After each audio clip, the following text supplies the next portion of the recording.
Hello, everyone. Oh, sorry, I forgot to do the intro. Welcome to Paranormal Palace Radio, where truth equals reality, and truth is often stranger than fiction. Hello, everyone. Welcome to Paranormal Palace Radio. This is your host, Royce the Redneck Radio Man, and joining me today is going to be Bernardo Kastrop. We're going to talk about dreamed up reality and what he has to say about it. And he's written a whole book on this. So let me get him on the phone real quick or in here with me, and we'll go from there.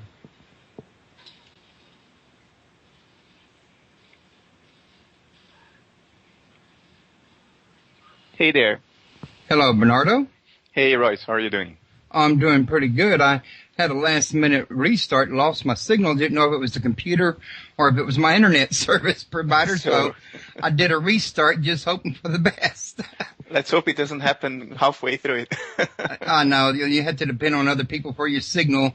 You can get scary sometimes, but yeah, let's go for it and make the best out of this. And I wanted to let you know, before putting you on the line here, I went ahead and started the show so that we could go from there, and I gave you a quick introduction there, and I mentioned it about your book and what today's we're gonna talk about today. So all this already happened. Pardon me? This already happened. You already gave an introduction, you said. Yes, sir. Okay, I understand. It was a kind of a brief one though, and in all honesty, you could probably do a better job than what I was doing, based on a bio, because I usually ask my guests to, tell the listeners a little something about themselves and what got them interested in their particular area of interest. So if you want to start this out, I think that'd be a great way. Tell them what was it that got you interested in, reality research, I guess you could call it, couldn't you? Sure. We can talk about that, yeah. Okay. So what was it that, first sparked your interest in this? Are we on air, Royce? Yes. Okay. Yes, sir, we are. Okay. Well, as you probably saw in my bio, my original background is very scientific, even scientistic, I dare say. My education was in engineering. I have a PhD in computer engineering. I've worked in physics laboratories in different countries like CERN in Switzerland and Philips Research in the Netherlands. And so I have this very rationalistic background, and I used to think until a few years ago that science was very close to finding out the answers to all the important questions, and the only thing that is missing are a few details and fine-tuning here and there. But then I realized that no, that is not the case at all, because the more you get into science, the more you realize what the game really is, how science really works, what are the underlying assumptions of science, and how they may not be valid after all. And largely motivated by some personal experiences I've had, I got into this attempt to look beyond the strict process of scientific methodology, to basically stick to more basic stuff like empiricism, rationality, and logic, and try to look behind the curtains and see what is in there. And it's been quite a ride so far. Well, when I was reading your book, it sounded like it was quite a ride, but I thought you made some excellent points in there, and I don't know if this is going to surprise you or not, but while reading it, I was kind of reminded of the Hermetic tradition and, say, Gnostic teachings about the nature of reality. Have you ever heard of Timothy Freak? No, I have limited background in these traditions. I should have more. I'm reading more, and the more I read about it, the more it resonates, and the more I think I recognize certain things. But no, I don't have an extensive background on it. Right, I understand. Well, to make a long story short, I got a CD of him reading one of his books, in other words, about this similar topic that we're talking about. And he describes creation as a big story, and we're all part of the story, which I don't think that's really that far from your theory of dreamed up reality. It's just really a matter of semantics and allegory, I think. What do you think? Based on what you're saying, I think that's right. I think if I would boil down some of my insights and some of my favorite hypothesis, if you will, to a short statement, I would say that the reality is a story within a story within a story. And at each level of this storytelling, we have amnesia of the level before. And that's how we are living every day. And sometimes we have a few escapes, like when we dream, when we have spontaneous so-called spiritual experiences, which probably would be better described as non-materialistic, non-dual experiences, when people see certain types of UFOs, or fairies, or other kinds of so-called absurd experiences. Maybe we have a glimpse behind this curtain of storytelling. That would make a lot of sense, and people have actually touched bases on this, to some small degree, in other places. But I noticed that, I was checking out your blog this morning after, you PM'd me. Yeah. And you had an interesting post up there that I thought you might want to share a little something about that with us. Consciousness and Memory was the title of it. And in this here, you go into talking about this behind-the-scenes look and how it relates to our dreams. So I thought maybe you could elaborate on that a little bit more. Sure. We were talking about, reality being a story within a story.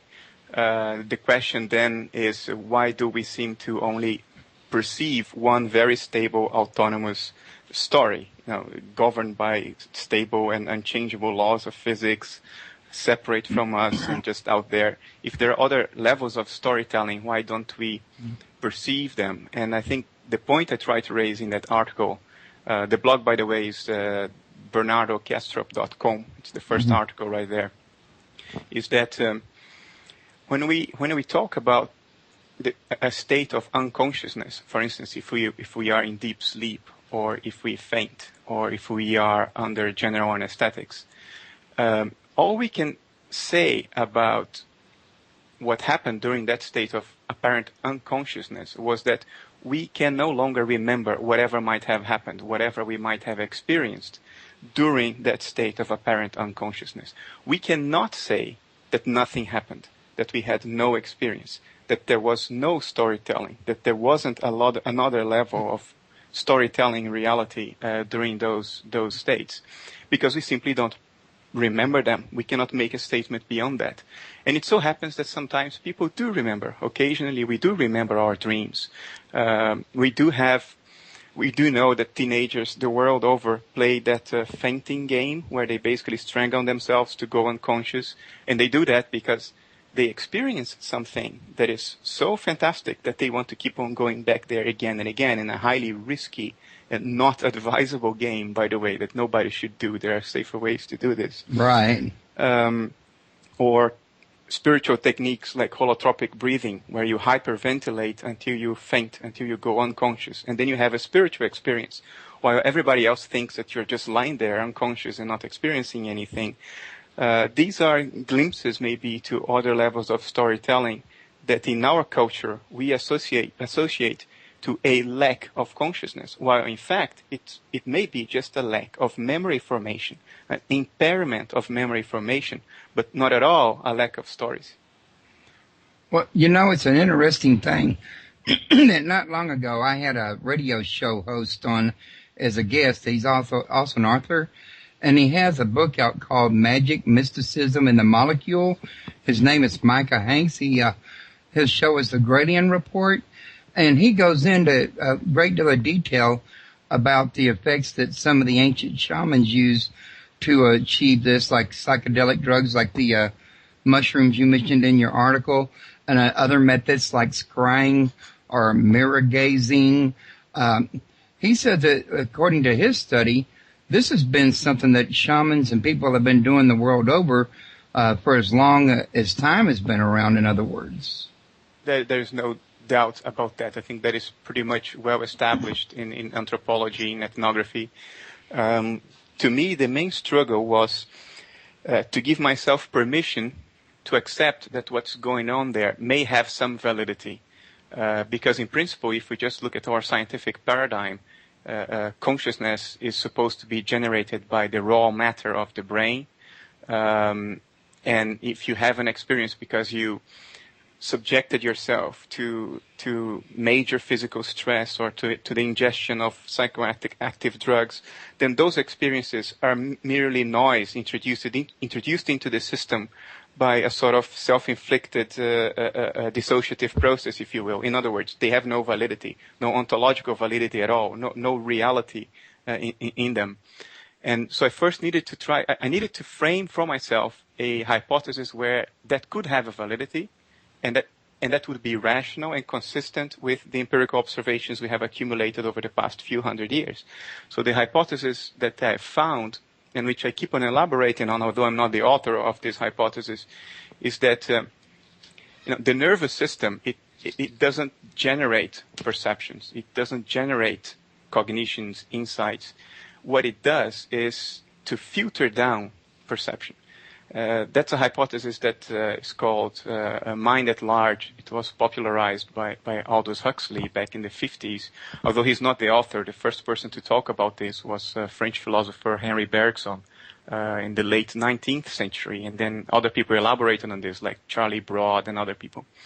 The hypothesis there is that consciousness is a fundamental property of nature at large. It's not generated by matter. It's as fundamental, say, as electric charge, maybe even more fundamental than that. And as such, any entity that is conscious is in principle able to be conscious of anything and everything that has ever happened, happens, or will have ever happened anywhere in the universe beyond space-time limitations. And the role of the nervous system, what it has evolved to do, is not to generate consciousness. Consciousness is already there from the beginning. It's very fundamental. It's irreducible. What it evolved to do is to filter down consciousness, localize it in the space-time surroundings of the physical body in order to facilitate survival. If you're conscious of everything that's going on in the universe, you probably wouldn't care much about the survival of your physical body. You wouldn't even be able to focus on it. So you wouldn't survive. Therefore, you would not be selected for in evolution by natural selection. So maybe the nervous system has evolved to leverage all this subjective information, all this qualia that is already there from the beginning, and filter it down to a very restricted, small, potentially distorted subset that would favor survival. That's what it would have been selected for. That may have been our evolutionary history. And then if that is the case, we are dealing with physical filters in our brain and in our nervous systems. They filter down consciousness. If we could bypass them in some way, we would gain access to a broader reality that exceeds the space-time boundaries of our physical perception, if you will. Maybe that's what shamans throughout the ages, through ordeals, through chemical intoxication, maybe that have attempted to do. Maybe that's what monks attempt to do through meditation, through special breathing techniques that encompass hyperventilation as well, and therefore reduce blood flow to the brain. All of these things may have this one commonality, which is a way to bypass the filters of the brain and allow us to gain access to a broader reality. And of course, it has to be done in such a way that you don't bypass your entire brain completely, because otherwise, one, you might not come back, you might be dead, and two, even if you do come back, if you impaired the mechanisms of your brain too much, you would not have been able to form any memories, to articulate anything. So you come back and you think that nothing happened, that you were just unconscious. How do you find this balance of crossing the border, but not so much that you can no longer articulate anything, that you can no longer form any memory, or maybe that you can no longer come back? How do you go far enough into the other side, if you will, between quotes, into the realm of unfiltered consciousness, unfiltered perception, but still maintain a foot on this side, so you can articulate it, remember it, and tell the tale to the tribe? I think that is the balance that people in the past have found, and we have lost. Yeah, and I think we probably lost it somewhere during the Dark Ages, if I was to take a guess, but I have no way to really know that for sure, but it seems like as good a guess as any. But, yeah, and, what you're talking about there, about the nervous system and the brain, keeping your consciousness grounded into your body. It kind of, because I did a lot of study on ancient religious texts and that, and the thing that brings to mind is some of the things the ancient spiritual teachers used to talk about called chains of darkness. Can you? Well, in other words, they don't really go on and elaborate what these chains of darknesses are, but it's something that keeps you bound into this realm that we're in now. And my guess has always been all along that what made sense to me it would be connected to the five senses, because even if you read the Bible back in Genesis, it was a desire for the taste of the forbidden fruit that attracted Eve, which would relate to the, five senses, or sense of taste, for example. And, the nervous system and the brain are connected. So I think there might be something into what you're saying, and maybe there's a bigger picture to it, in other words. So what you're saying is that maybe the eating of the forbidden fruit was basically this grounding of consciousness within the filters of the nervous system, which encompasses the brain. When I say nervous system, I mean the brain, your nerves, your sense organs, everything. That's what I mean by that. It could be, Royce. It could be a symbolic, metaphorical way to say this, to go back to this moment in time in our evolutionary history when our physical body captured consciousness, this fundamental property of nature, as far as we know, into a space-time locale, a space-time locus, and pretty much put it in prison, if you will.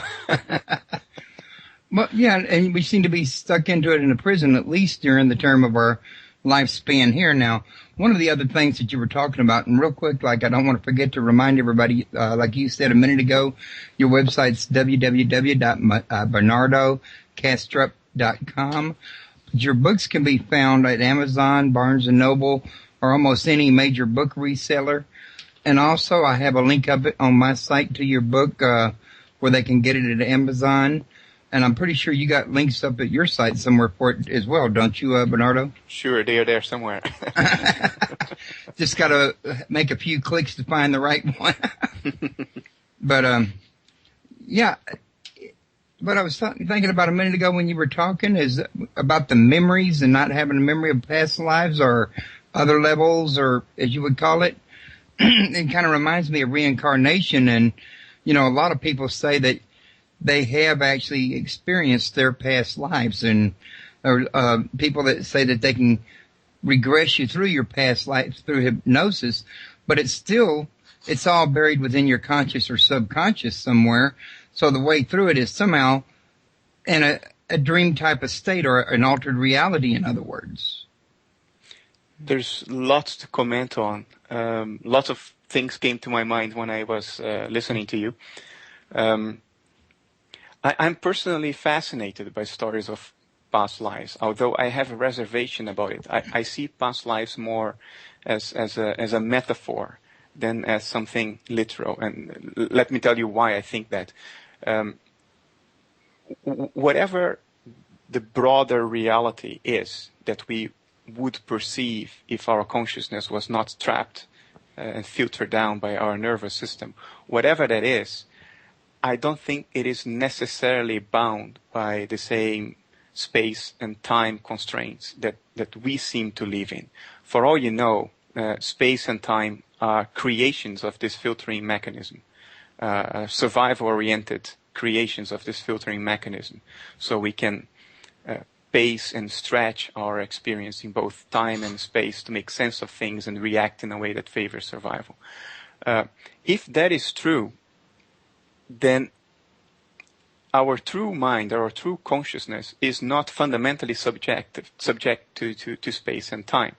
And then it no longer makes sense to talk about past lives, because that entails space and time. It entails time in an obvious way. It's something that has happened to me in the past.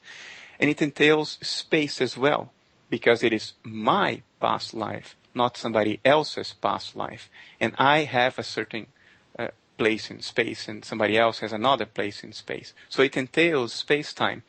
If the true underlying reality of nature is not fully constrained by space-time, then what is going on may be much broader than that. Nonetheless, as we talk about it from within space-time, past lives may be as good a metaphor as any. It may be as good a way to talk about what is really going on as any.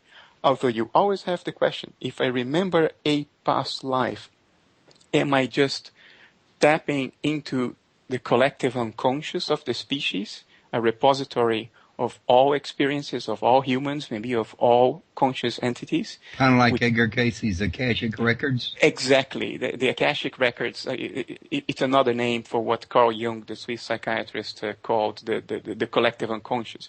The definition of Jung was a little richer. There was more to it. There were the archetypes, patterns of thought, and cognition. It's more than just a repository of memories, but it entails that as well.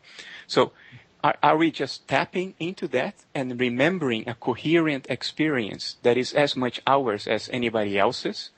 Or are we tapping into our own and only ours past life? I don't know the answer to that. And it may not even be important. So long as each one of us can tap into it, what does it matter?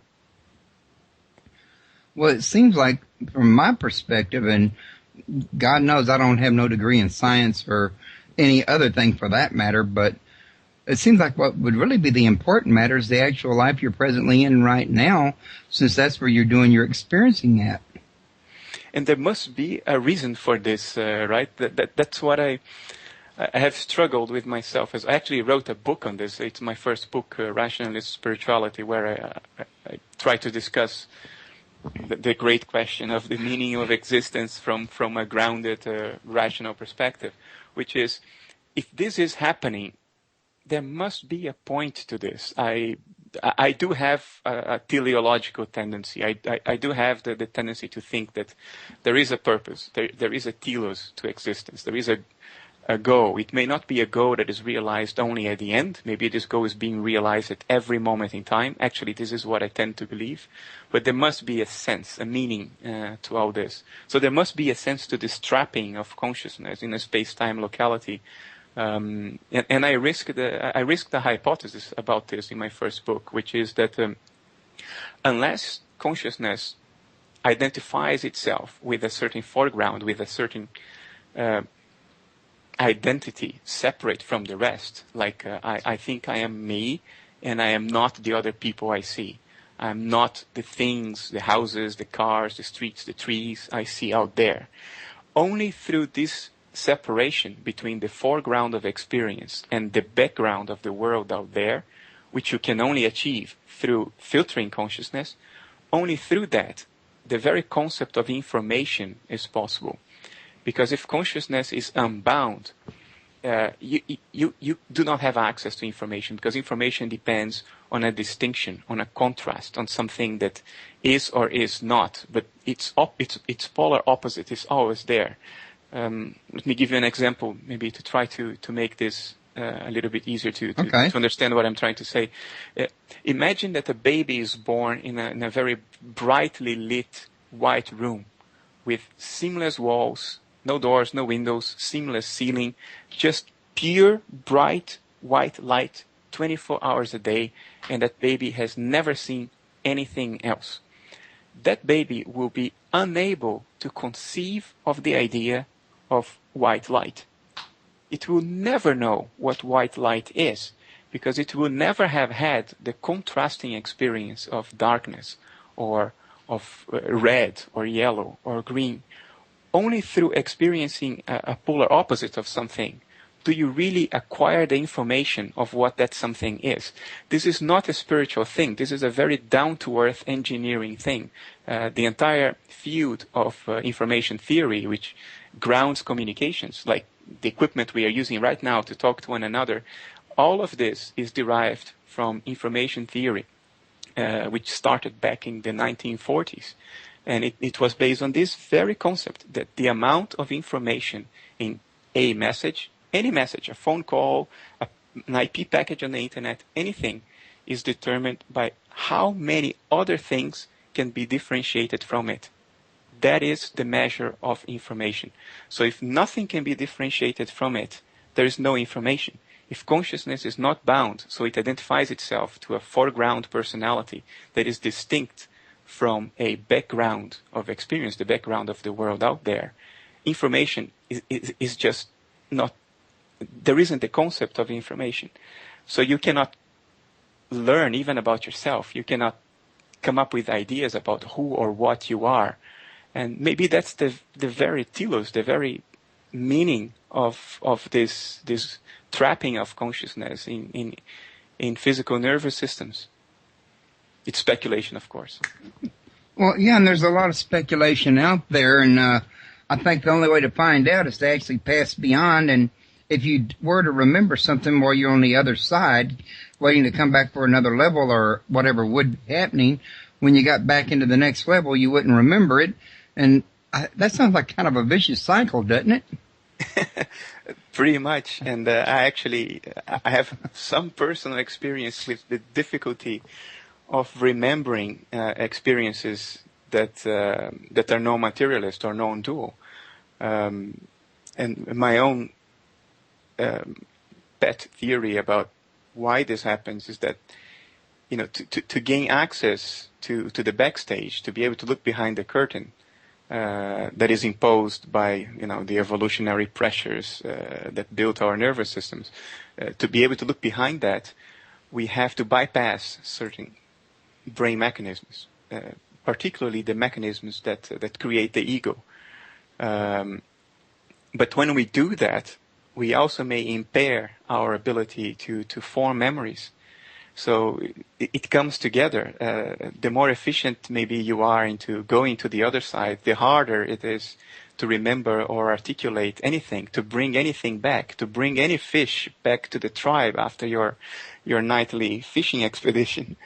And that in a way is cruel. It would be so nice if we all could go there at will and come back and talk about it and remember it all.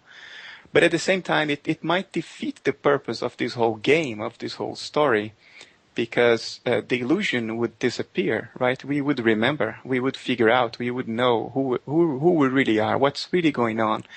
And now the emotional charge, the significance of the whole game that is only there because we think it is for real, it would vanish and it would defeat the purpose of the game. So maybe it's a good thing that built into it is the difficulty of remembering anything. That's a distinct possibility. I was just sitting here listening to you, and I thought to myself, if you was to take a person and have them go out in their own backyard and try to remember as much as what they remembered, and then let them come back in, I bet they wouldn't remember half of what it was that they noticed when they was out there in the first place, and vice versa. They could work from the inside to the out. Absolutely. And not only wouldn't they remember much, I think we all share this experience, so it's something that everybody can recognize. Memories, normal memories of daily experience, daily life, they are also, they are not only elusive. When we remember them, unless they have been pretty strong experiences, they gain a certain quality of irreality. They become diffuse. They are not as vivid as the original experience. And when we talk about dreams, and when we finally remember our dreams, we seem to tell ourselves that, dreams are not real because they also have this quality of, they are diffuse, they don't seem quite real, they are not sharp, the resolution is not as great. But that's the same thing that happens when we remember something that really happened in waking life in the past. That memory has the same diffuse experience, the same diffuse quality as the memory of a dream. And yet we make this separation. We say a dream was unreal and another memory was real. There may be other reasons why we make that distinction, but this one in particular I find very striking. And, I was looking at your book while you were talking, and one of the first things you talked about was the tale of an imagined universe. And what I got from that particular chapter was about we're all sharing a reality that, at the same time. In other words, it's kind of like reality ain't what we think reality is. It's really being created from within us as we go, if I understood that correctly. Or did I misunderstand that? No, that's pretty close to it, I think, and we can even link that to what I just said about dreams. A key difference, I think, between dreams and waking life is that the dream seems to be less constrained, while waking life is constrained by the laws of physics, history, the laws of logic, continuity. Like if you drove your car into your garage and tomorrow morning you go back down, your car probably will still be in your garage. It will not be on the other side of town, right? That is continuity. Waking life seems to be constrained by all this, continuity, logic, physics. And dreams are not. Dreams are discontinuous. Characters pop in and out of the picture. They are not rational. And they don't obey the laws of physics. You can fly, anything can happen. But other than these difference in how constrained these two things are, dreams are as vivid and feel as real to us when we are in the dream as reality. So the hypothesis I bring up in the first chapter of the book is that waking reality, which I call consensus reality. By the way, it's not my it's not the name I gave to it. This is a fairly old name, consensus reality. What is going on there is that maybe it is a kind of synchronized dream, a dream with many dreamers, like that movie Inception, I think, where many people participate in the same dream.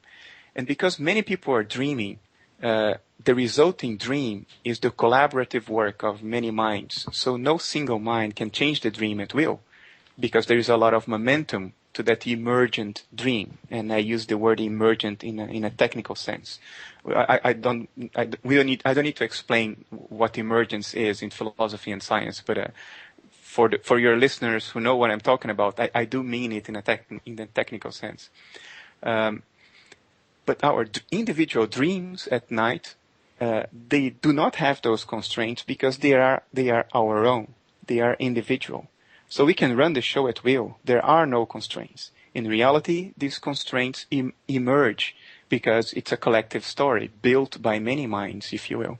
That's the hypothesis that I bring up in that chapter. I do think reality is a little more complicated than that, but I try to limit that chapter to this little story, which I think is very interesting. I can't prove it.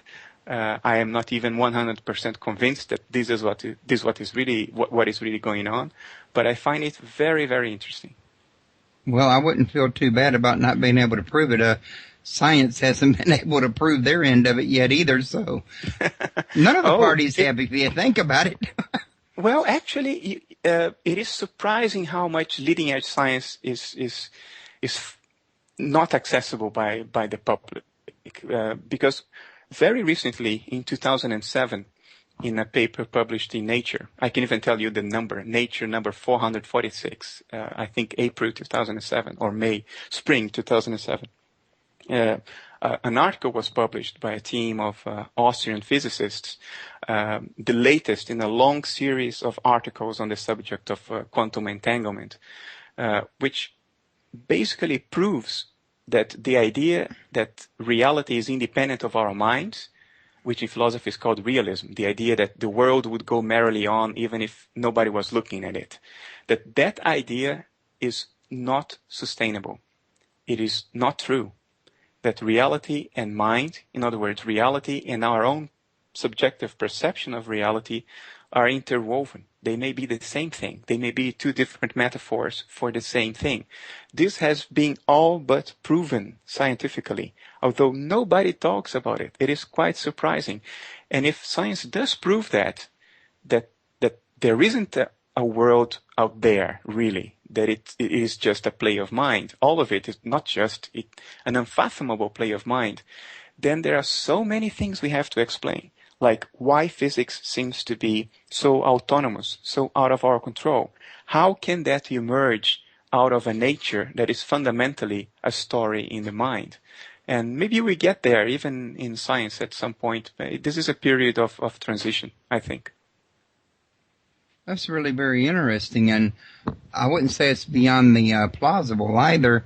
I've had Bernardo, not Bernardo, but Bernard Heisch on before. Oh, yes. You're familiar with him, are you? Yes, I am. But he's got some similar ideas to your own. And he's also talked about what I said earlier about reality not being what everybody thinks it is. That solid matter, for example, is more illusionary than it is actual, here and in your hands type of thing. Yes, matter is not really there. If you look deeply enough into it, it is not really there. It's something very elusive, and that's what we already know in science. We don't quite know what it is. Science, in a way, is map making.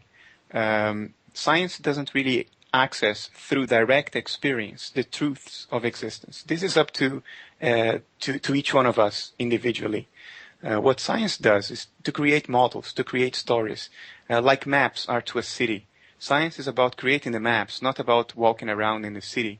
The problem is that, not the problem, a consequence of this, the maps are very useful. We wouldn't be here without those maps. Science is extremely important, and we should not hijack it for illegitimate purposes. I'm not anti-science at all. But for as long as you're dealing with maps, when you really come down to the bottom of it, you face an impassable obstacle. That obstacle in science today is, for instance, superstrings. We are saying that atoms are made of protons, neutrons, electrons, and then those are made of quarks, and then those are made of something else, and then you go all the way down, and then science says, and at the bottom of it all are superstrings, these little things that oscillate. Of course, it begs the question, what the hell are the superstrings? Science doesn't say that. It only says it's something that oscillates. And if you grant us this, that there is something that oscillates, we can build all the rest of this story through mathematics, through the mathematics of those oscillations, and we can explain how everything else came into being, how everything else works. But at the bottom of it all, there is a fundamental unexplained thing. And for as long as you're building maps, you're always facing that obstacle. Personally, I think the only way to transpose that obstacle is not to only look at the maps, but to go to the city, walk around it, experience reality.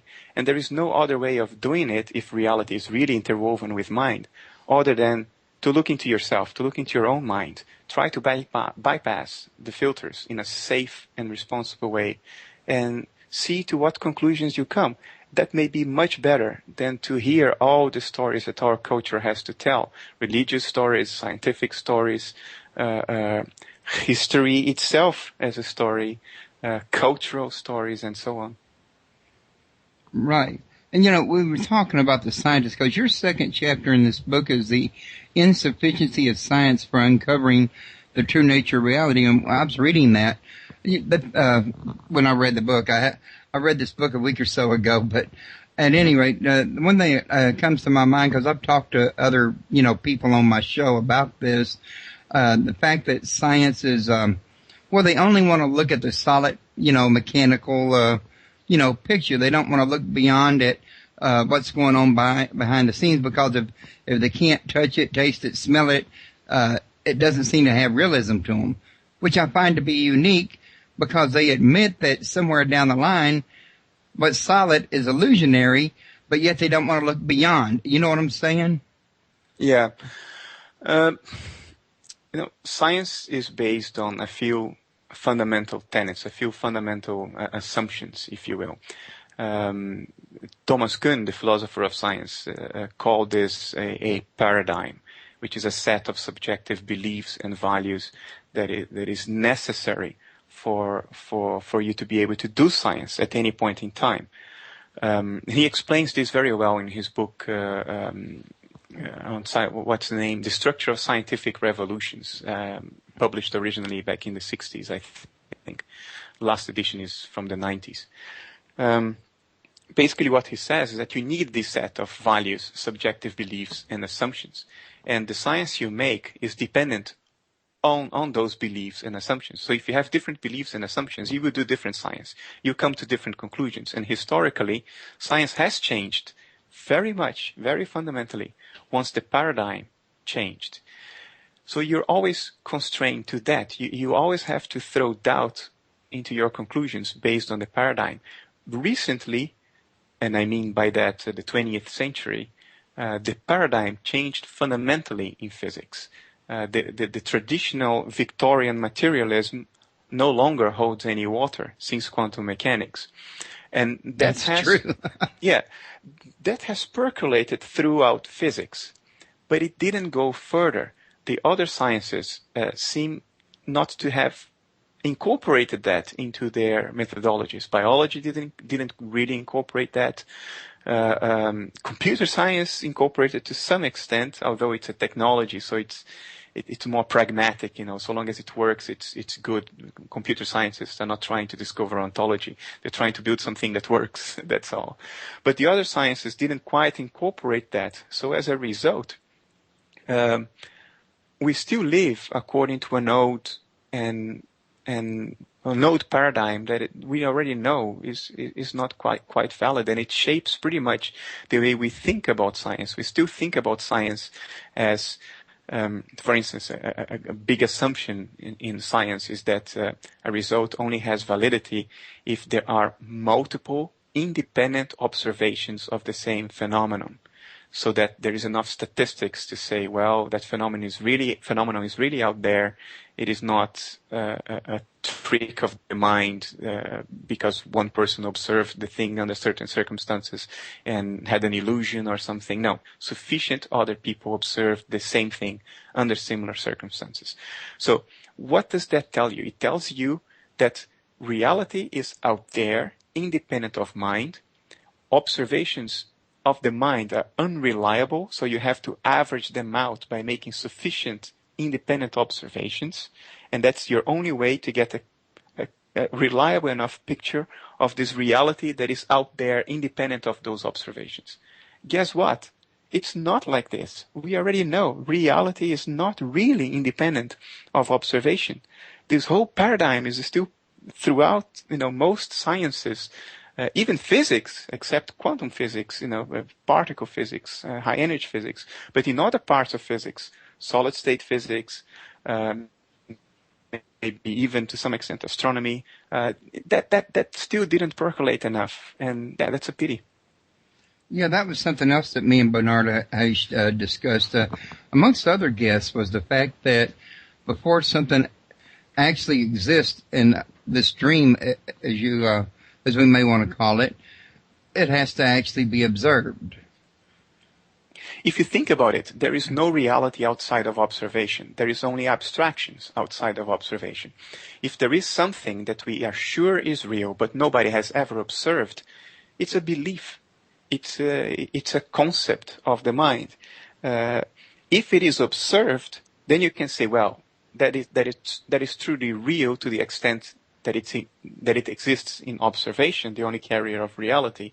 But then it's already in the mind. A reality outside the mind, by definition, is mere abstraction. We cannot make any statements about it. And that's something that a 5-year-old kid knows. When we grow up, we tell ourselves so many stories. We lose sight of the obvious, right? When you're a 5-year-old kid, what is reality to you as a 5-year-old?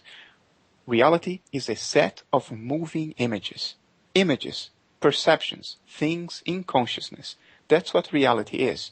There seems to be one privileged special image, which we call the body, because when that image changes, the other images around seem to change in a corresponding way. Like if you turn around, the other images seem to flash about in such a way that that remains consistent with the position of your body. So it's all images in consciousness with one privileged image. That's something that Henry Bergson used to talk about. I loved him as a philosopher because he philosophizes from the point of view of a 5-year-old kid, which I think is fantastic. He won a Nobel Prize, by the way. He was a very, very serious scholar. But later on, people tell us all kinds of stories, like these images only exist in your brain, There are no images in reality in the sense of images as qualia, as subjective experience. They don't exist out there. They're just inside your brain. What is out there is matter, the subatomic particles. That's what is out there. Now, we don't experience any of this. We don't experience images as neural signal processing in our brains. We experience just images. We don't experience matter as systems of vibrating strings. We just experience images. So everything else is a story we tell ourselves later on, and we become so enamored with these stories that we take them to be more real than the immediate content of experience, to the point that we dismiss our almost intimate experiences if they don't fit the reigning paradigm, if they don't fit the reigning story that is accepted by society at large. Man, or humanity, if you will, I don't want to sound sexist here. Humanity has always had a reigning religion. The only thing is that in our times, the reigning religion is scientism, not science. Science is more neutral. But scientism, the idea that science is the judge and jury of the nature of reality, as opposed to a technique for developing technology, which is what it is. Science is the enabler of technology. It makes predictions about how things work so we can build our toys, we can build our buildings, we can create our medicines, very useful things, very important things. But to say that science explains to us the nature of reality is the new religion of our times. The new religion that gives us the stories that we then use to supplant our own immediate experiences. And that is truly a pity. Yeah, I would tend to agree with you on that. Wanted to mention also, before we get too far down the road, that I will not be having a show Tuesday night at 8 like I usually do. That's mine and my wife's anniversary, so I'm going to take the night off. Pardon me, folks. Congratulations to her. Thanks. However, folks, I will be back Thursday, which is not one of my usual show nights, but it is the only night these two guests is going to be available to make a show, and that's Michael Bastine and Mason Winfield, and we're going to talk about their book, Irakel's Supernatural, and oh my God, my pronunciation of that was really poor, but at any rate, I want to invite everybody to, make sure they make that show, and once again, for those of you listening at Shoutcast or iTunes or somewhere else, the website here, if you want to join the chat or sign up for the newsletter, is www.paranormalpalace.com. And my call-in number for anybody that wants to call in and ask the guest questions is 832-632-7904. Call in, and if I don't answer right away, I'm just waiting for an opening because I don't like to, interrupt my guests. And if a voicemail picks up, you can always try right back. Also wanted to take one last quick plug and remind everybody not to forget to stop by United Paranormal International. They got investigators and researchers from around the world over there. It's a social network. It's a great place to learn, make friends, and meet people. And don't forget also, Bernardo's website is www.bernardokastrop.com. And let's move right on along with this here.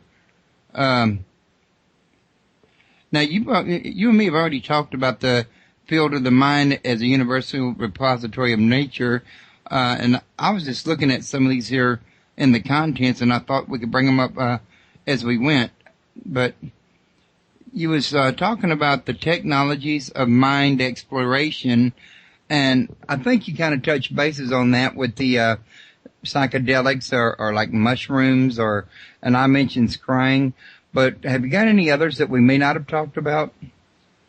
There are so many in history. The common factor amongst all these, I think, is that in one way or the other, they all seem to dampen down, to deactivate certain areas of the brain, which, according to the mind at large hypothesis, would allow you to bypass certain built-in filtering mechanisms of the brain and gain perception, gain cognition of a broader reality than the one maybe evolution has confined us to because of a survival advantage. But there are many. The article on my blog today talks a lot about psychedelics because it's a very recent discovery that psychedelics also dampen down the activity in certain parts of the brain. For 50 years, we have always assumed in science that psychedelics produce hallucinations, produce mystical experiences by exciting certain regions of the brain that correlate to those experiences. So if there is an area of your brain that produces audio-sensory perceptions, then psychedelics excite that part of your brain, so you hear voices, although your ears are not capturing any signal from the air. But it turns out that that's not at all how it works. A study in England, in Britain, at the end of 2010, has shown that psilocybin, the active ingredient of magic mushrooms, actually dampen down the areas of the brain related to ego formation, to identity, location in space-time, precisely those things that seem to filter out the rest of the field of conscious perception that we otherwise would have access to if not for those filters. So that's why I focus on this.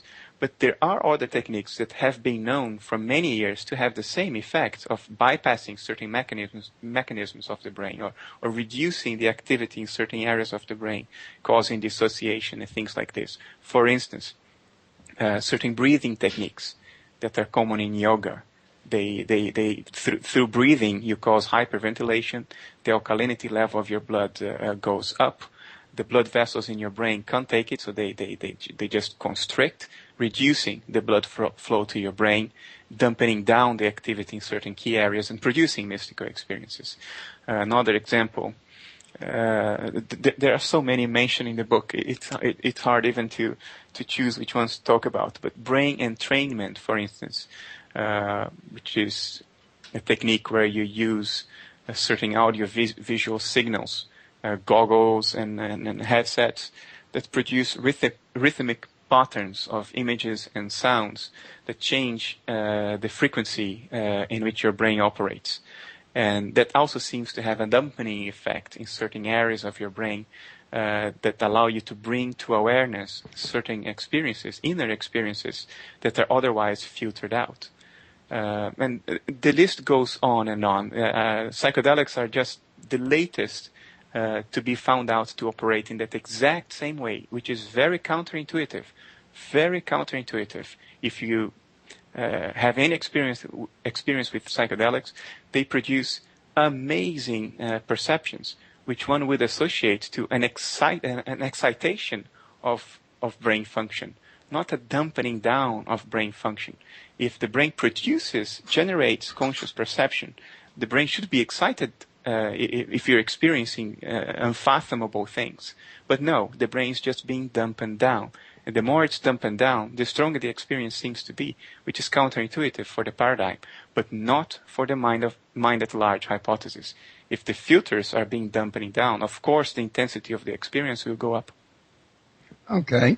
I was going to mention, Bernardo, that we've been at this about 53 minutes, almost an hour, and I thought maybe you'd like to take a break real quick. I thought I'd check with you and see.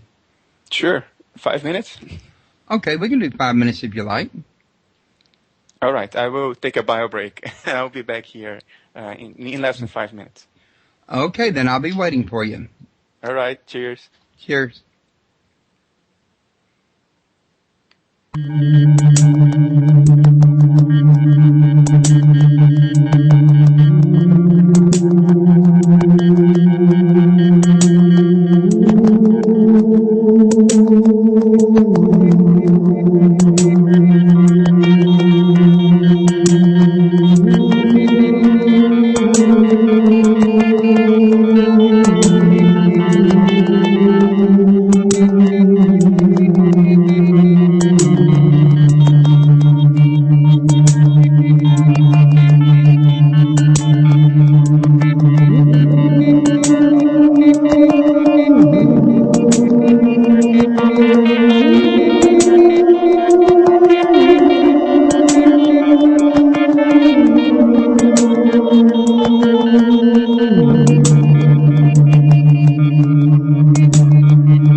Okay, everybody, we're back now. And I think Bernardo had a disclaimer that he'd like to share with us, and now would probably be a pretty good time to do so. Go ahead, Bernard. It's something I talk about in the book. I think it's a good idea that we add here too. All these techniques we talked about, the so-called spiritual techniques for bypassing brain filters and gaining access to a broader reality, if you will, all of them entail certain risks. Even the one that apparently is the most harmless of them all, meditation in its countless forms. A few years ago, a paper was published in which dozens of potentially dangerous side effects were listed. Maybe the paper was a little bit exaggerated, but things like dissociation, mild dissociation, which basically means that you get very confused. You don't know who you are, you don't know where you are. Mild forms of panic. All of these things can be induced even by something as harmless as meditation, which is the mother of all mind exploration techniques. Psychedelics, no need to mention how dangerous their use can be if you don't know what you're doing. Brain entrainment can produce seizures if you are sensitive to them because of the blinking lights.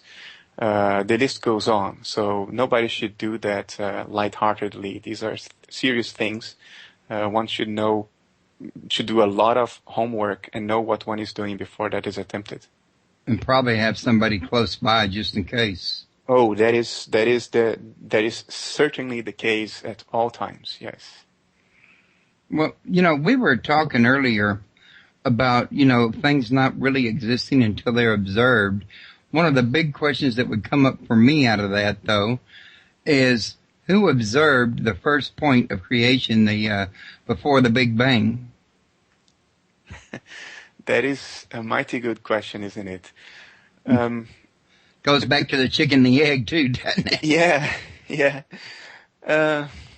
In the book I describe some of my most intense experiences of subjective exploration, of meditation, if you will, and the insights that came to me.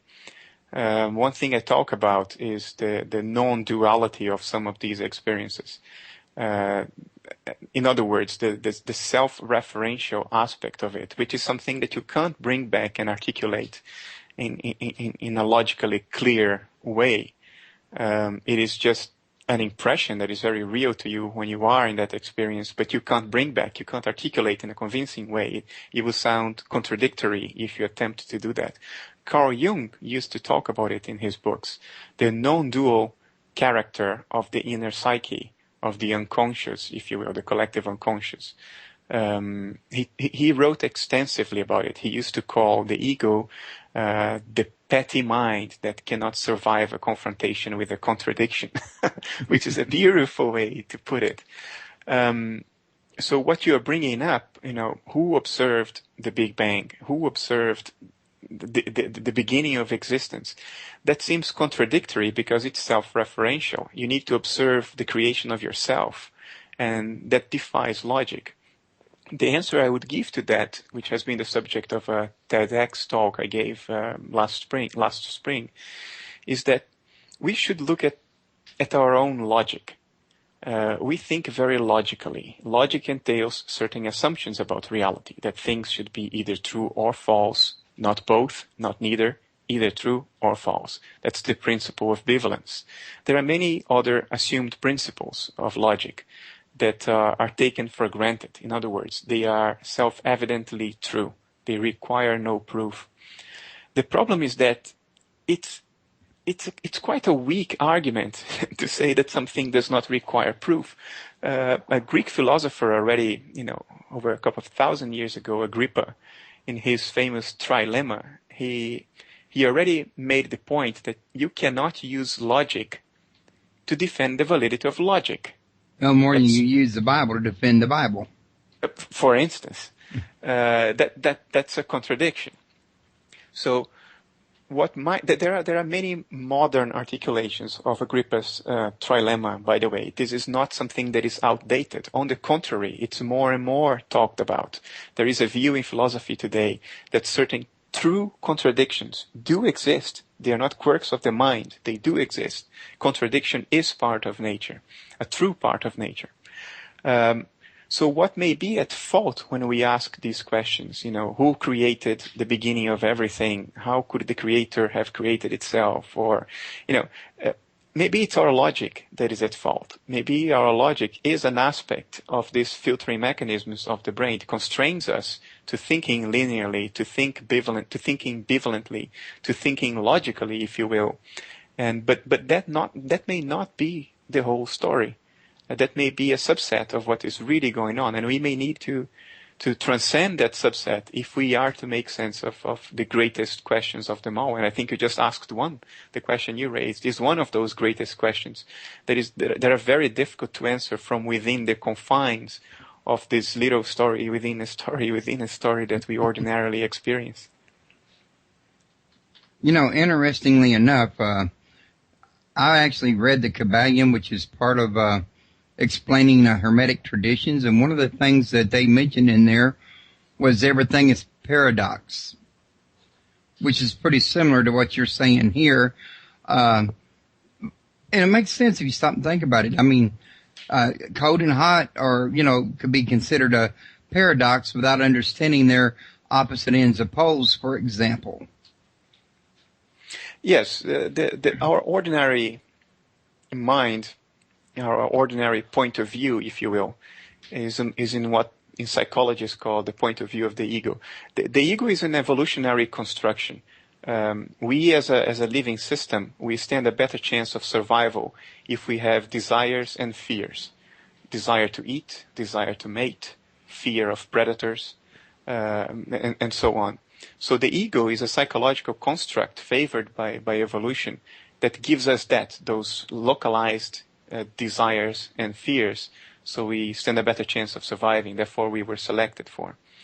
But as depth psychology has demonstrated since the late 19th century, people like William James, Sigmund Freud, Carl Jung, they have shown that there is a lot more to the mind than the mere perspective of the ego. That there are many other so-called complexes of the mind. Carl Jung talked in terms of archetypes, the shadow, the self, the anima and the animus, which represent the human soul.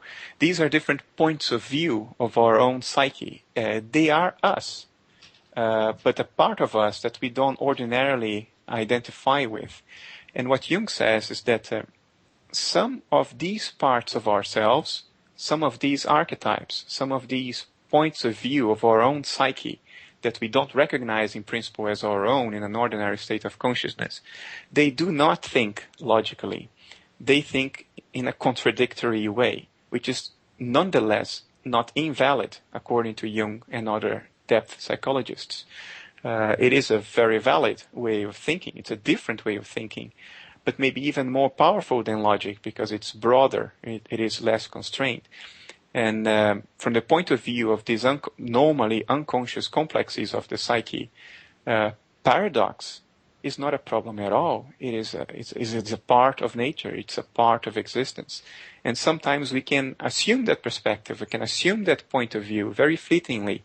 And we gain that insight. We realize how that can be true. And we realize that there is nothing wrong with it at all. But then we come back to the ego and we forgot it all. And we are back to the grind. So all roads lead back to the beginning. That is true, apparently. Yeah, if they didn't, the game would stop, right? Well, that is true. And that still leads back to one question, which I think, if I understood you correctly earlier, you touched bases on, and that is, what is our purpose? Why are we here? Why is this big shared reality or dreamed reality being manifested in the first place? I mean, surely it had some goal, some purpose, or a need or what? I will go into very wild speculation territory. So bear with me. I will attempt my own answer to that. This is my own intuition of today.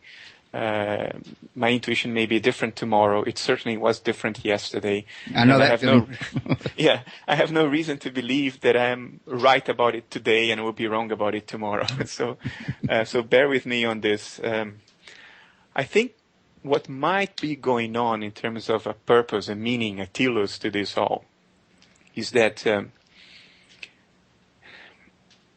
if consciousness is a fundamental property of nature, and we have the illusion of an individualization of consciousness. In other words, we have the illusion that we are only us and not everybody else, because that's the job of the nervous system. Then there is only one actor in this whole story. There is only one conscious entity in this whole story that is playing all roles. You, me, your wife, my wife, the dog, the cat, everything, everyone.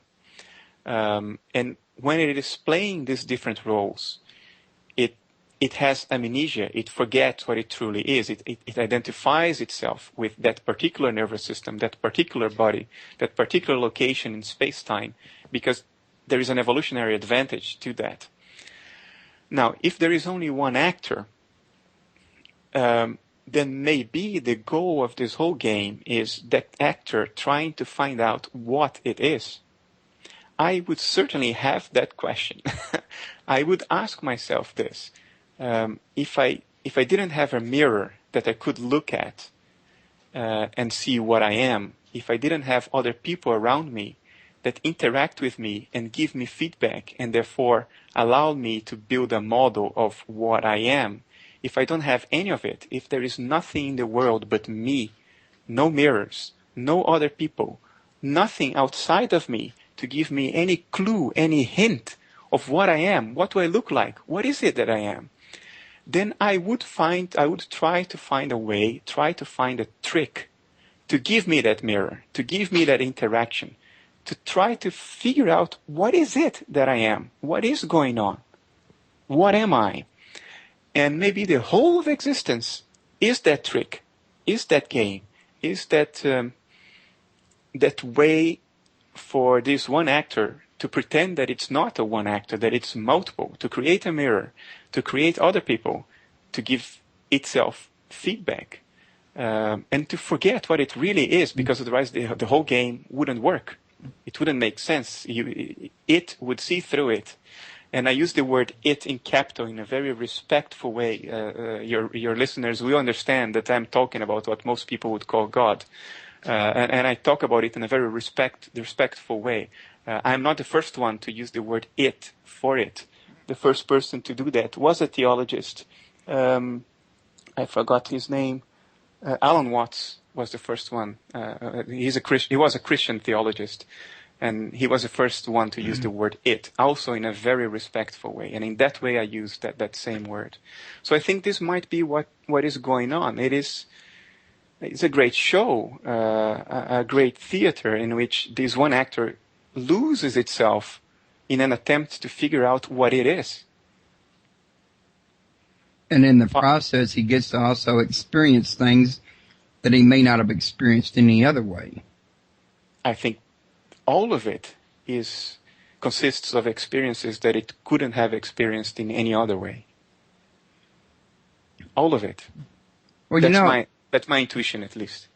Even the Apostle Paul mentioned in the Bible about referring to the Holy Spirit and people being anointed. He was talking about the whole end purpose was that God may be all and in all.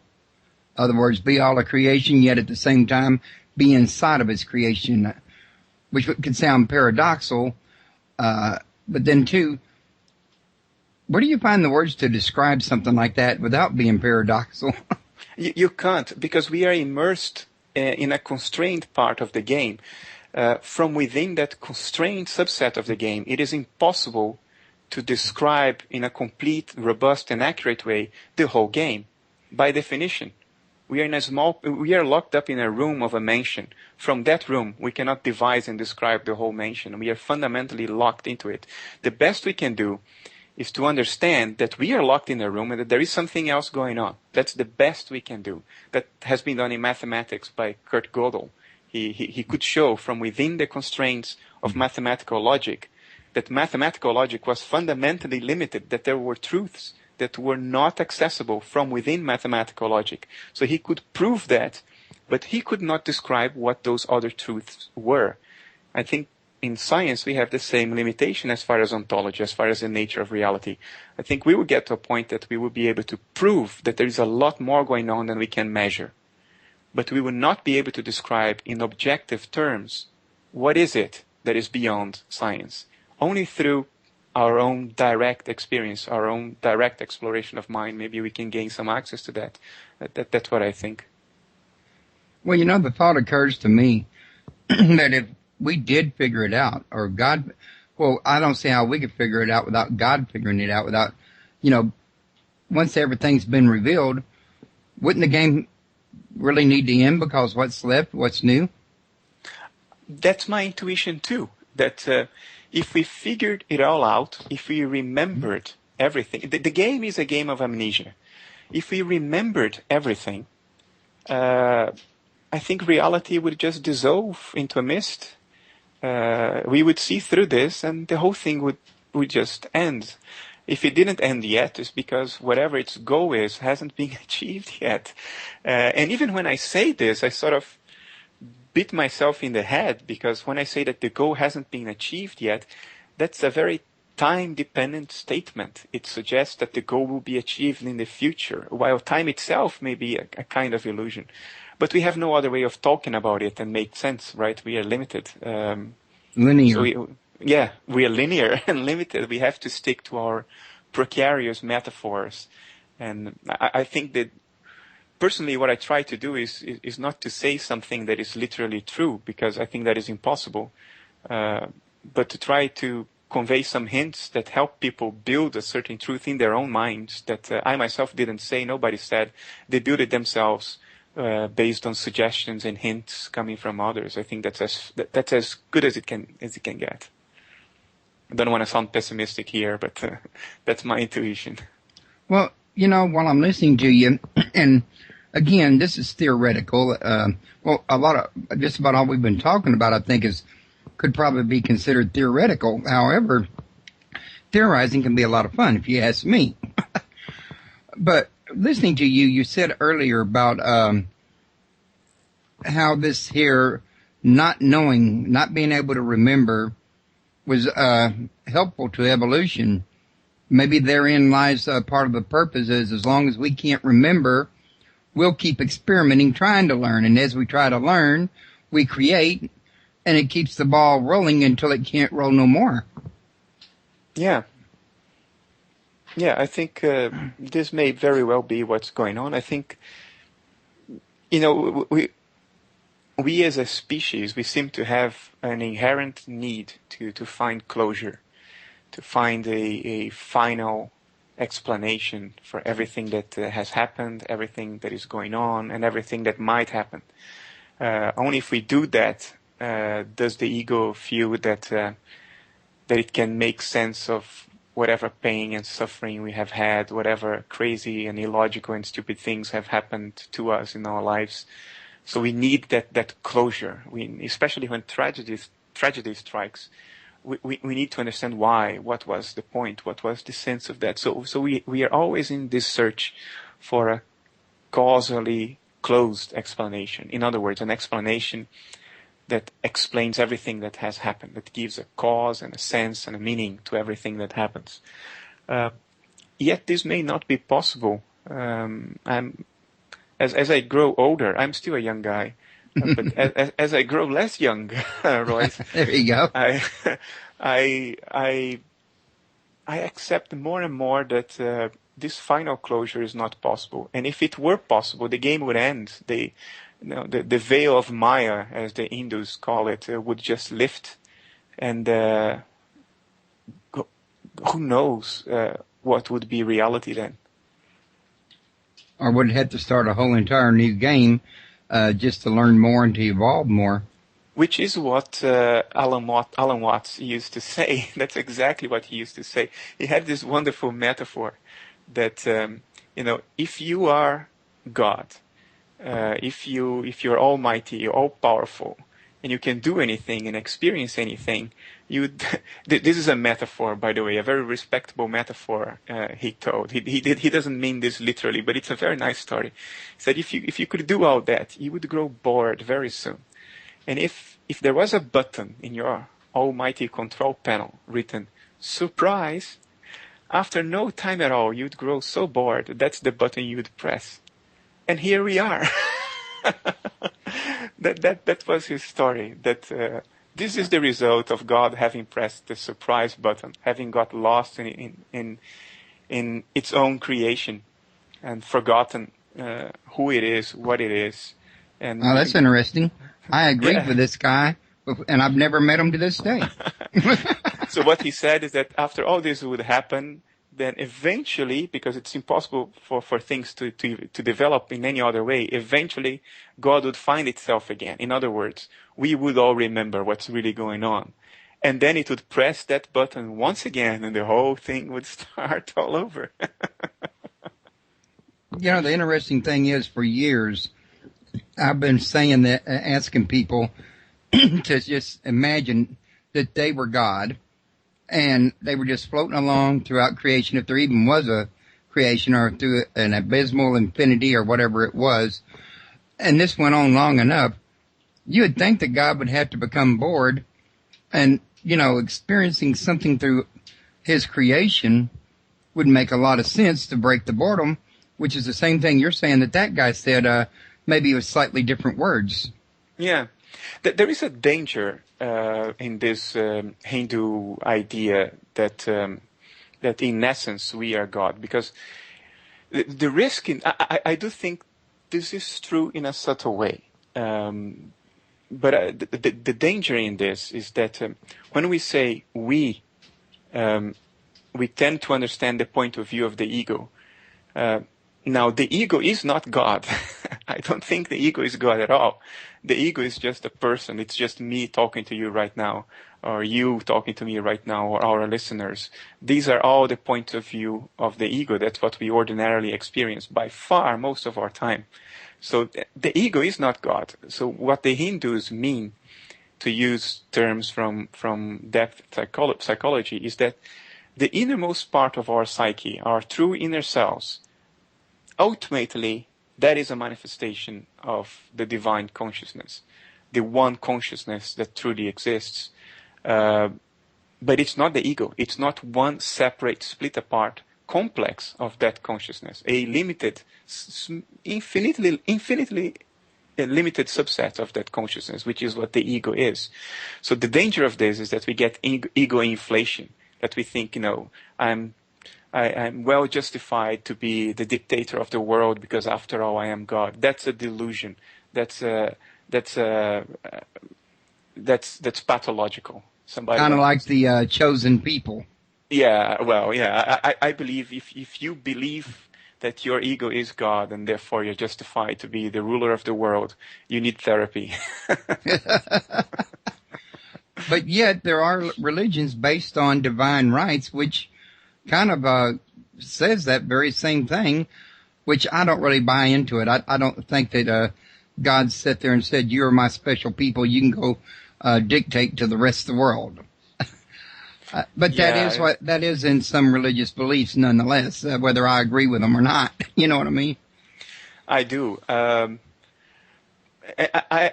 I agree with you when we speak literally. I do think, though, that sometimes different religions get a lot of heat because stuff that is in their scriptures is taken to be literal, is interpreted in a literal way, and then it's obviously then false, even dangerous, and then people just pound on those different religions because of that. While maybe they were written in a metaphorical way. In fact, the language of our primitive mind is a language of metaphors. It's the language of dreams. We know that from psychology. Our primitive language is metaphorical, not literal. Literal language is a relatively recent invention. So when those books were written, they certainly were written metaphorically, and there may be profound truths in them. Aldous Huxley wrote this fantastic book 60 years ago, 70 years ago, I don't remember anymore, called The Perennial Philosophy. Bernie Heisch, who you interviewed, he's very fond of that book. Aldous basically looked at all the world's religious and spiritual traditions, and he distilled all of those wildly different metaphors. He tried to find what was the real thing underlying all that. What were they trying to say with all those different metaphors, with that circus of contradictory images, if you will? And he realized that for every single spiritual or religious tradition he looked at, the underlying themes, the underlying message was the same. And that uniform message behind all that he called the perennial philosophy, the philosophy that has been there across religions and across time in a very consistent way. It's a wonderful book. I would highly recommend it, The Perennial Philosophy by Aldous Huxley. I've heard of that book, and I've also heard of him. I haven't had a chance to read the book yet, but it sounds like it'd be very interesting. But, a minute ago you was talking about people confusing themselves, thinking that they were God in the sense of they're the Most High. Now, I think that's a big mistake, and it does lead to a lot of trouble. I agree with you on that. The way I usually like to put it, if I was to use an analogy, would be, what if you were to perceive God as a big ocean, and us as just little drops to enable him to, create individuals, which each drop was connected to and a part of, but yet was not the actual whole. Yeah. And even scientifically, I like very much that metaphor. There is another form of that metaphor that, to me at least, is more appealing, which is the idea of, how do you call that? When you have flowing water in a little creek, sometimes it makes, my English is limited, a little vortex of water. There is a name for that, but I forgot what the proper name for that is. I don't know the proper name, but you're talking about, like, if you throw a pebble into the water, little waves would ripple out and disperse away from it? No, I don't mean ripples. I mean, when you have fast-flowing water and some stones in a river, sometimes a vortex is created, water going in circles. Like a whirlpool. Exactly, that's what I mean. That's the word. Thanks, Royce. So if you look at that whirlpool, your mind creates a concept for it. We give it a name. We turn it into an object. It exists in itself. It's a whirlpool. It's there. It's in front of me. I know where it begins. I know where it ends. I can define a boundary for it. It has an autonomous existence. While in fact, there is nothing there but the same water. Just water moving in a certain way. But there is no whirlpool. The whirlpool is a concept in our minds. And if you strictly look at the world from a scientific perspective, even today's scientific perspective, we don't need to to wish for science to be more advanced. No, even today's scientific perspective, the stuff we call objects are just temporary arrangements of atoms that are in constant movement. And they come together, just like the water molecules in the whirlpool, to make up objects that have a transient existence in time and space. All of those objects will eventually dissolve and become something else. The atoms in our body have been in the nucleus of stars in the cosmological past. This is literally true. Every carbon atom in your body has been in the interior of a star at some point in the past. Today they are us. At some point in the past they were stars. Tomorrow they will be something else. So everything that we conceptualize is just like the whirlpool. It's a temporary, transient arrangement of atoms and molecules, whatever atoms and molecules may be, whatever images we are trying to refer to when you use these names, atoms and molecules. So in that sense, the whole world is just as transient, and there is no such a thing as you and me from a strict perspective. We are just transient arrangements of stuff, of images. So one of the best things that we ought to do is enjoy this here transient period while we're here, because we're not going to be able to enjoy it from the past or from the future. And all we really have for ourselves is the now until we're maybe, in a different level. I think that is true, yeah. Yeah. That is certainly true. Got to learn to appreciate what you have got. And that's really gets to be easy to do when you haven't had it. Yeah. Maybe it's even more than just to enjoy. I mean, observing people, again, I'm a young guy. I'm 37. So I haven't learned much yet. I think there's a lot to learn. But based on what I have observed in people so far, I think I see at least two types of people. There is one type that is like me, that is my type, which is people who are trying to figure something out. They're trying to find the answer to something. They haven't quite figured out the question yet they are asking. They don't quite know what the question is, but they know there is a question, and they're trying to figure out the answer. And there is another type of people who are much more, how should I put it, love-oriented. They are much more feeling-oriented. It's not about figuring anything out.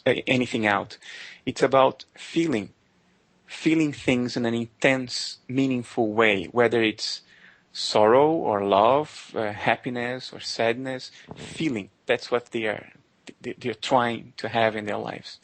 So in our dual world, maybe these are the two paths. I don't think it's all about having fun. I think a life spent just having fun maybe is not a life well lived. Poets talk about it, right? A life without sorrow is not a life well lived. Who said that? One of these English romantic poets. Not sure whether it was Keats or, well, I don't remember anymore. But I think there is some truth to that. Well, yeah, it's all part of the bigger whole. I mean, if you're going to experience how do you really truly experience life without contrast is what I'm thinking. I mean, if you're sitting there in a cold bathtub and there's no such thing as hot water or hot water heater, you'll never know what hot or warm is, so you got a partial experience. You were talking about this yourself earlier. So, you have to have opposite poles if you want to have hot, cold, and warm, so you can experience the full spectrum. Absolutely. I think that's the name of the game in this realm or story that we are living. It's the game of duality, the game of contrasts. I think that's what it's all about. At least at this level of universal existence, if you will. I don't know what other levels there might be. I have an inkling that there are many, many other levels. But in this one, I think duality is the name of the game, the contrasts. Now, see, there's an interesting thought that I'd never had occurred to me before.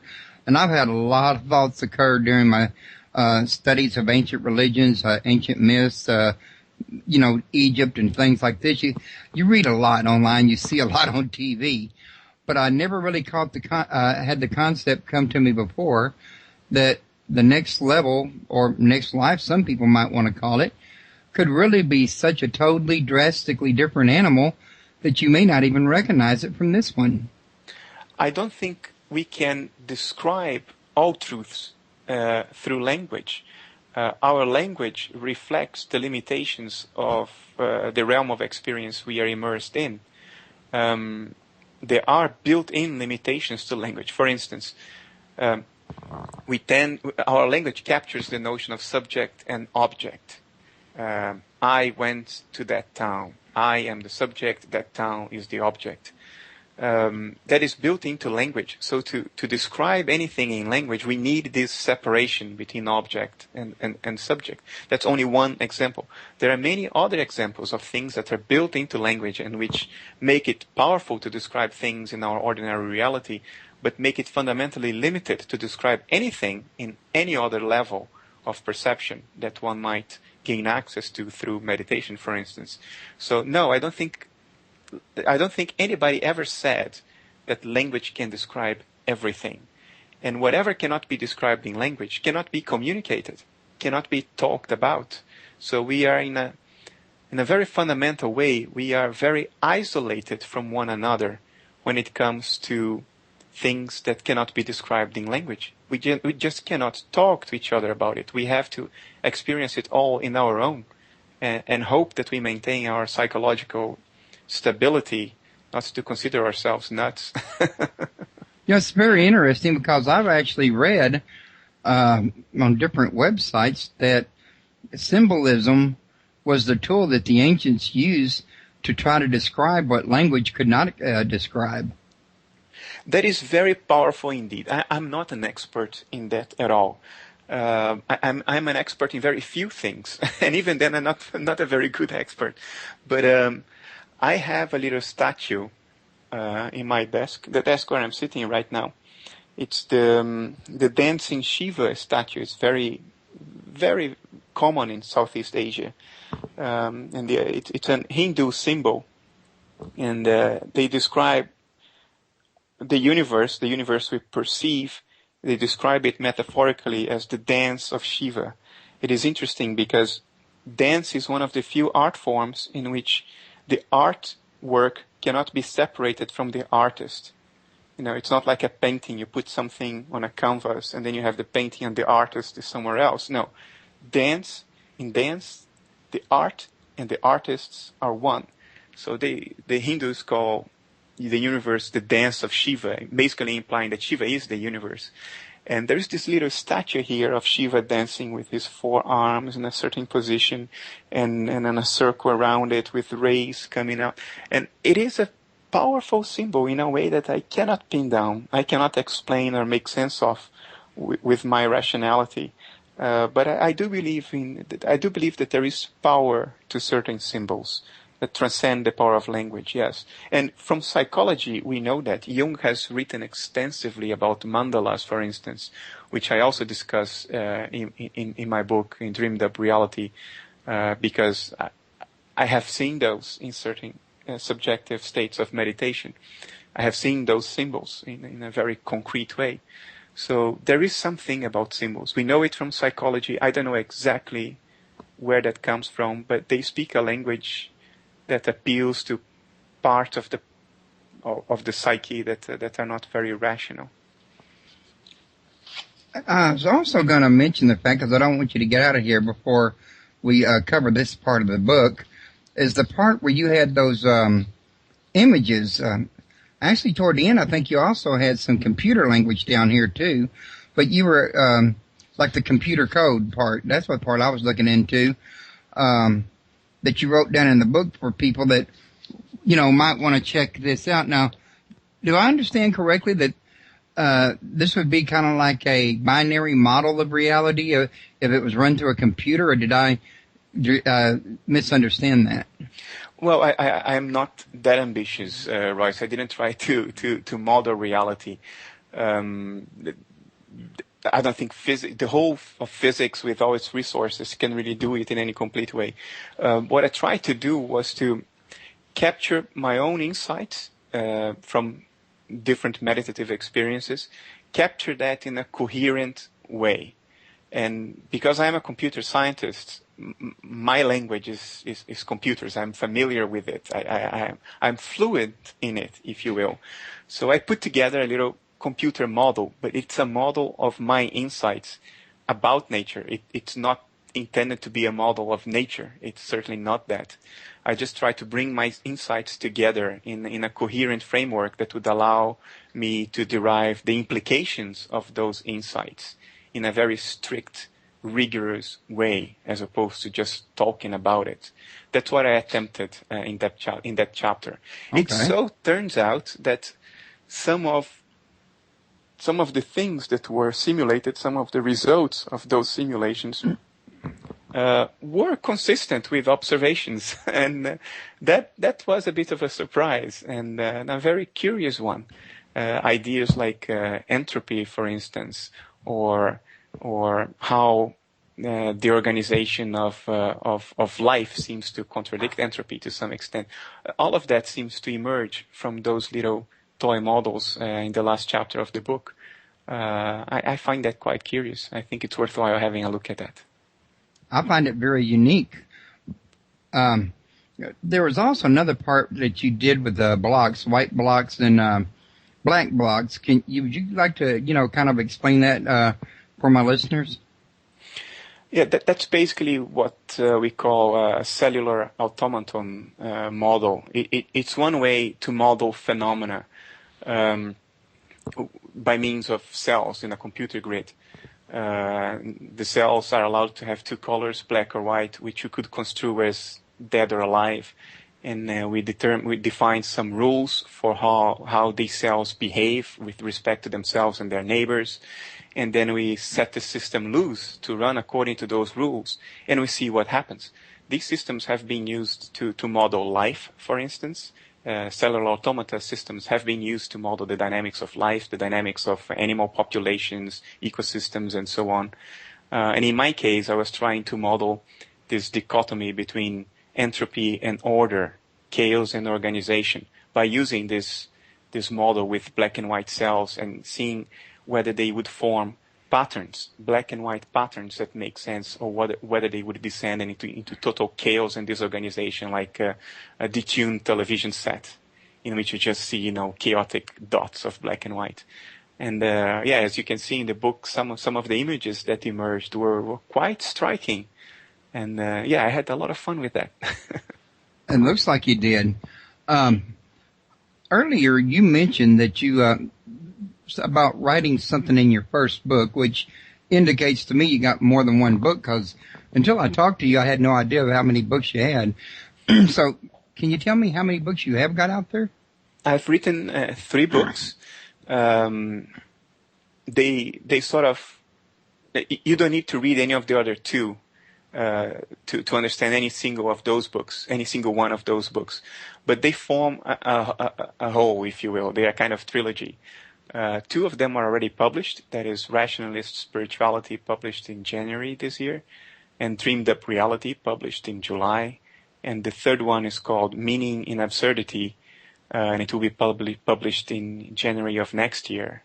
And in this third book, I elaborate more on that topic that we discussed earlier about logic, reality being a reflection of mind, and therefore not necessarily having to obey the constraints of rationality, the interplay of the unconscious as described in depth psychology, and some of the latest experiments in physics laboratories related to quantum entanglement, how that all comes together.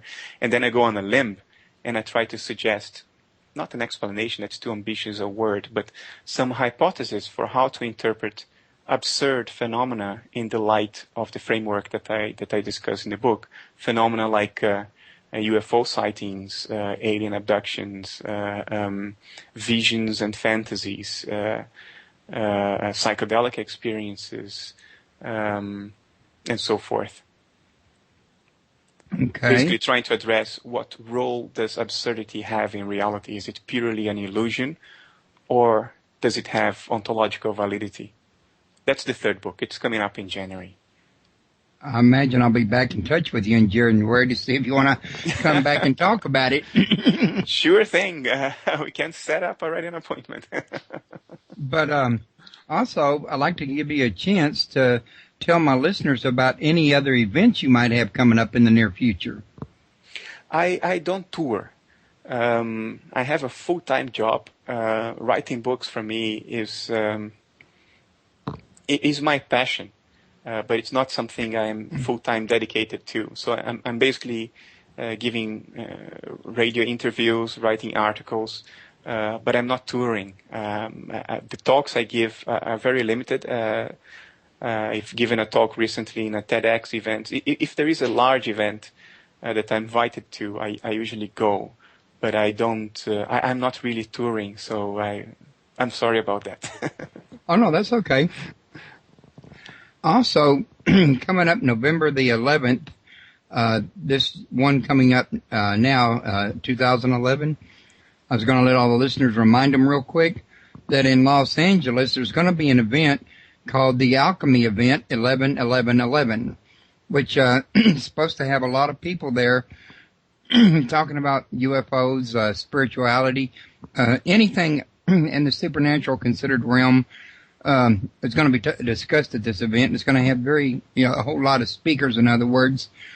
And, I actually had David Farman on my show last week or earlier this week discussing this here event that's coming up, and he sounded like he was really excited about this. And, well, I wanted to make sure that I give everybody a chance to know that the event is there. And if you look at the front page of my website, you'll see the logo down toward the bottom. Just click on that, it'll take you right to it. I also want to let everybody know that, Bernardo's website link, and it's right here on my front page, and I put it in the chat room while we were talking, is www.bernardokastrop.com. And that might probably Kastrop, wasn't it? Yeah, Kastrop, K-A-S-T-R-U-P. Anyway, his link's right underneath his picture, right under the chat room y'all are all in right now.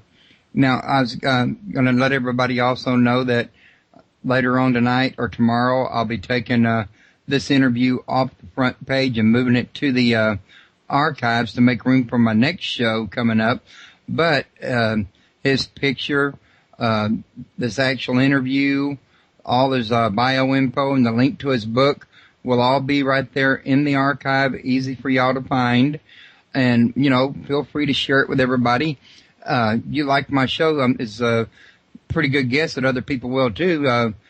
Take my link, pass it around, share it. Take Bernardo's and share his link as well. Bernardo, we've been at this for like an hour and 42 minutes, and I'm going to try to not go an entire 2 hours because I've just recently started broadcasting from my own site, and I'm still experimental with it. One of the things I'm having is I'm sharing these shows on YouTube. After I end them, I get my movie maker out, and I put your picture and my picture and your book cover and all into this deal and add the show's audio to it, and then I upload that to YouTube and, Break.com, Dailymotion is some of those. And some of those places don't like to accept anything that's over an hour, and I like to be able to split it in 2 instead of 3 or whatever, and have it within that hour time frame. In other words, it just seems to be a little bit neater and not as much uploads to their site. In other words, so until I get that one mastered, I'm going to try to fall just short of a 2-hour interview. I hope that's all right with you. Sure, of course. I used to broadcast over at Blog Talk Radio for about 5 years there, and right up until the time they started charging, and it was more than I could afford, and that's when I decided to do it on my own here at my site. And, well, you got to learn. Everything has a learning curve, and, well, we learn by doing. Sure. But it's been a very interesting hour. I've really enjoyed talking to you. I think it's been a great interview. And I guess, basically, have you got any last-minute thoughts you'd like to share with us? No, I think you've covered the territory pretty thoroughly. I had a lot of fun, too. Oh, I'm glad you did. And I tell you what, I still got your email. I think you still got mine if you want to stay in touch. And, when your next book gets ready to come out, let me know. I'll be more than happy to, have you come back and we can talk about it, kind of like we did this one, as far in depth as we can take it. Once it's out, I'll make sure you have a copy as soon as possible. Okay, well, thanks. I really appreciate that, Bernardo. And I saw we got 15 minutes left, but I'm going to go ahead and cut her down right here, I guess, for now. And we'll talk at you at a later date. And I wanted to, once again, thank you. Really have enjoyed it. And I want to thank you listeners for joining the show. I couldn't have a show without listeners. I mean, it wouldn't be any fun to say the very least. All you folks listening at Shoutcast and iTunes, come over and visit me at my site, www.paranormalpalace.com. I send out a free newsletter letting everybody know my shows before they actually come live on the air. And Bernardo, you have a good day, and I hope you enjoy your weekend. Thanks for having me, Royce. It was a lot of fun. I enjoyed it a lot. Thank you, and I really enjoyed it too. Take care. Take care.